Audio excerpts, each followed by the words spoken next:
Hello everyone, my name is Vivek Sharma and in this video we will be discussing about four major articles. पहले article में we will be discussing about green card. Second article में dividend transfer के बारे में discuss करेंगे. Third article में drone launched missile system के बारे में डिस्कस करेंगे एंड लास्ट में एंटी कोविड ड्रग के बारे में हम डिस्कस करेंगे. आइए एक एक करके इन आर्टिकल्स को समझ लेते हैं. सबसे पहले अगर हम देखें ग्रीन कार्ड होता क्या है एंड कहां पे ये डिस्कस किया जा रहा है, तो यूएस के कंटेक्स्ट में, क्योंकि यूएस ने यहाँ पे कुछ और स्ट्रिंजेंट और टाइट लॉज लेके आई है जहां पर और ज्यादा मुश्किल हो जाएगा ग्रीन कार्ड मिलना.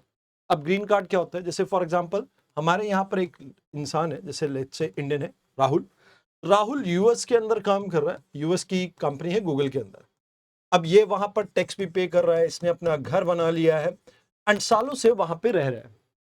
अब अचानक से गूगल इसे नौकरी से निकाल देता है, तो यहां पे इसे वापस इंडिया आना पड़ेगा अगर ये नॉर्मल एक वर्क वीजा के ऊपर आ रखा है. बट ग्रीन कार्ड एक आप ये कह सकते हो कि भाई एक तरह का आपका एक परमानेंट कार्ड हो गया, जहां पर एक फॉरेन नेशनल रह सकता है, वर्क कर सकता है परमानेंटली यूएस के अंदर.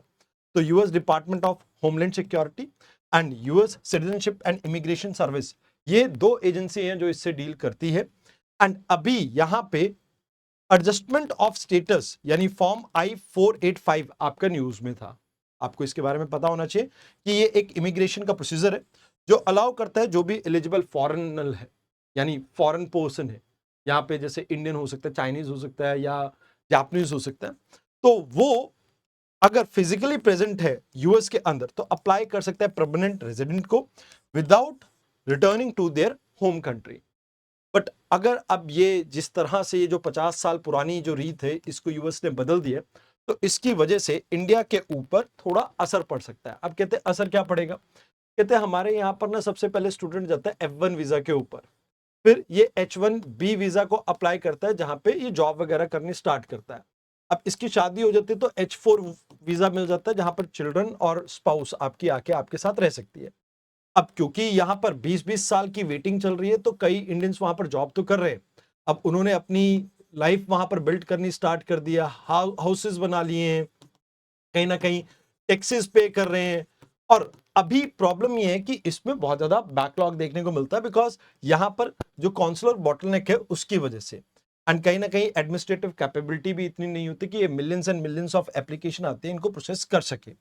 तो कहा जाता है कि भाई इसमें फिर रिस्क रहता है कि भाई अगर वीजा डिनाई हो गया तो सेपरेशन हो जाएगा या जॉब लॉस हो गया तब भी आपका वीजा यहाँ पर कैंसिल हो जाएगा. तो यहाँ पर सब्जेक्टिव स्क्रूटनी बहुत ज्यादा है जिसकी वजह से प्रॉब्लम रहती है. अब बच्चे जो इतने सालों से वहां पे रह रहे हैं, जैसे लेट्स से 20-25 साल से अगर कोई रह रहा है और उसका वीजा रिजेक्ट हो जाता है तो उसे वापस इंडिया आना पड़ेगा. तो उस बच्चे के लिए एडजस्ट करना कहीं ना कहीं एक प्रॉब्लम है. फिर हर समय एक डर लगा रहता है कि कहीं वीजा रिजेक्ट ना हो जाए. एंड कहीं ना कहीं यहां पर इंटर जनरेशनल डिस्प्यूट आपका डिसरप्शन क्रिएट हो जाता है कि भाई एक फादर है वो यूएस में गए थे, उनके बच्चे वहां पर रहे, अब एकदम से उनका जो देश है वो चेंज हो गया तो कहीं ना कहीं प्रॉब्लम रहेगी. तो कहते हैं कि भी यहाँ पर मिनिस्ट्री ऑफ एक्सटर्नल अफेयर को यूएस काउंसलर के साथ कहीं ना कहीं बातचीत करनी चाहिए ह्यूमैनिटेरियन एंड इकोनॉमिक कंट्रीब्यूशन के बारे में इंडिया के, और इस बेसिस पे कहीं ना कहीं लीनियंसी के बारे में बात करनी चाहिए. एडिशनली अगर हम बात करें यूएस में जो आपके वास और स्पेशलाइज्ड लीगल फॉर्म है, तो इन्हें भी यहाँ पे कोशिश करनी चाहिए कि इसकी फाइलिंग को और बेटर कर सके. एंड यहाँ पे अगर देखा जाए तो नास्कोम या यूएस की जो इंडिया के साथ स्ट्रेटेजिक पार्टनरशिप फॉर्म है, इसमें भी इन मुद्दों को उठाना चाहिए. इन कंपनीज को भी, मल्टीनेशनल कंपनीज को भी, कि भी उन्हें भी तो इस वर्कफोर्स की रिक्वायरमेंट है. तो कहते हैं कि भी ये चीजें एक आपके आगे आने वाले समय में काम को आसान कर सकती है. तो याद रखना प्रीलिम्स के लिए कुछ क्विक फैक्ट्स. तो यहाँ पे H1B वीजा जो है ये नॉन माइग्रेंट वीजा है और ये अलाउ करता है यूएस कंपनी को फॉरेन वर्कर्स को अपने यहाँ पे बुलाने के लिए. देन EB2 और EB3 वीजा जो है ये employment based US permanent residency है. जैसे आप रिसर्च में बहुत अच्छे हैं तो आपको वहां पे बुला लिया जाएगा, आपको रेजिडेंसी दे दी जाएगी. और फॉर्म I-485 जो है ये कहीं ना कहीं लॉफुल परमानेंट रेजिडेंस के लिए आप यहाँ पे क्या मांगते हो, ग्रेस मांगते हो यूएस एडमिनिस्ट्रेशन से. तो इससे रिलेटेड ये आपका क्वेश्चन है. आइए अब बात करते हैं आरबीआई की. अभी आरबीआई ने अपना जो कंटीजेंसी रिस्क बफर है उसको 7.5 से घटा के 6.5 कर दिया. अब ये होता क्या, देखो आरबीआई के पास गवर्नमेंट को देने के लिए अभी डिविडेंड है. डिविडेंड कितना है? लगभग 3 लाख करोड़ के आसपास। अब यहां पर आपको समझना कैसे क्या चीजें हैं। पहली बात तो ये डिविडेंड आता कहां से और ये डिविडेंड है क्या और क्यों गवर्नमेंट को दिया जा रहा है। तो आरबीआई फुल्ली गवर्नमेंट ओन्ड है। आपने आरबीआई एक्ट को पढ़ा होगा 1934 के, तो उसके अकॉर्डिंगली गवर्नमेंट इसकी ओनरशिप रखती है 100%। तो इसका जो भी पैसा ये कमाएगी वो गवर्नमेंट को देना होता है। अब इसके लिए एक बिमल जलान कमेटी बनाई गई थी जिसने ये कहा था कि भाई यहां पे आप कुछ पैसा अपने डे टू डे फंक्शनिंग के लिए रख लो और बाकी तकरीबन 5.5 से लेके 6.5% आप अपने पास रख लो और बाकी सभी पैसा आप गवर्नमेंट को दे दो। तो बिमल जलान कमेटी के फ्रेमवर्क के बेसिस पे हमने फ्रेमवर्क को एडजस्ट करते हुए अभी इसकी जो अपर लिमिट है उसके ऊपर 6.5 के ऊपर फोकस किया। बट पहले प्रीवियसली ये 7.5 के आसपास हुआ करता था। अब ये जनरेट कहां से होता है? तो कहते हैं कि भाई देखो, आपके पास फॉरेक्स रिजर्व होता है और जो फॉरेन एसेट्स होते हैं उसमें वैल्यू एप्रिशिएट हुई। फॉरेक्स आपने जैसे फॉरेन करेंसी उसे बेचा, उससे कुछ एडिशनल पैसा कमा लिया, वो हो गया। देन आप ये कह सकते हो कि जो आपने गवर्नमेंट सिक्योरिटी कहीं ना कहीं आपके पास पड़ी थी तो गवर्नमेंट उसके ऊपर आपको इंटरेस्ट पे करती है। तो ये सोर्सेज होते हैं जहां से ये आपका जो सरप्लस मनी है ये आरबीआई के पास आता है। अब इस मनी को ये गवर्नमेंट को क्यों दे रहे हैं? क्योंकि गवर्नमेंट पूरी ओनरशिप रखता है, तो इस वजह से। तो कहते हैं कि भाई देखो यहां पर कुछ चैलेंजेस हैं, जियोपॉलिटिक टेंशन तो बहुत ज्यादा चल रही है। आने वाले समय में अगर इकोनॉमी को रिवाइव करने के लिए आरबीआई को कुछ पैसा चाहिए होगा, तो कहीं ना कहीं ये कंटीजेंसी रिजर्व जो आपने कम किया है तो इसका असर काफी ज्यादा पड़ सकता है। मोर ओवर फर्टिलाइजर की सब्सिडीज के बिल हमारे इंक्रीज कर रहे हैं, वो भी एक बड़ा चैलेंज है क्योंकि डॉलर उसमें बहुत ज्यादा खपत लग रही है। एंड एडिशनली अगर हम बात करें तो जो क्रूड ऑयल है उसके ऊपर भी काफी फॉरेक्स हमारा लग रहा है। तो कहते हैं कि भाई अभी एक स्लो डाउन का कहीं ना कहीं आप ये कह सकते हो कि इकोनॉमिक स्लो डाउन का एक सिनेरियो चल रहा है, जिसकी वजह से अभी हम ये नहीं चाहते कि भाई हमारा फिस्कल डेफिसिट बहुत ज्यादा इंक्रीज हो। अब गवर्नमेंट का भी टैक्स कलेक्शन कम हो गया। अब जैसे पेट्रोल के ऊपर गवर्नमेंट ने बहुत सारा टैक्स इंपोज कर रखा था तो वो कम हो गया। टैक्स जो है वो कम कर दे ताकि लोगों के ऊपर बर्डन ज्यादा ना आए। तो कहते हैं कि भाई हम ये एक्सपेक्ट कर रहे हैं कि 0.4% के आसपास हमारा जीडीपी के अंदर जो लोन है वो इंक्रीज करने वाला है। एंड ये बफर यहां पर इसलिए जरूरी है, अगर ये बहुत कम हुआ तो आरबीआई टाइमली एक्शन नहीं ले पाएगा, इकोनॉमिक जो क्राइसिस है वो और ज्यादा इंक्रीज हो सकते हैं। अगर ये बहुत ज्यादा हुआ तो गवर्नमेंट के पास मनी बोरो करना पड़ेगा गवर्नमेंट को और इससे गवर्नमेंट के ऊपर नेगेटिव असर पड़ेगा। अब कहते हैं कि भाई लास्ट में ये चीज है, चलो ठीक है आप 3 लाख करोड़ यहां से ले रहे हैं।